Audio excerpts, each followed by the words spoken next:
Hello everyone. Today we're gonna see how to back up WordPress website from Bluehost for free. Firstly, go to bluehost.com and sign into your control panel.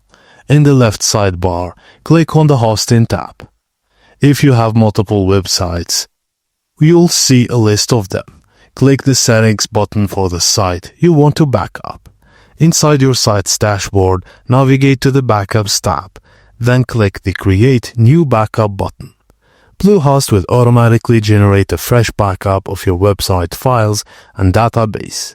In the same Backups tab, click the three-dot menu next to a previous backup. Select the Restore option to roll your site back to that version. Just a pro tip, always create a new backup before making major changes to your website, installing plugins, or updating WordPress. And that's it, guys. Thank you for watching, and please don't forget to like and subscribe for more.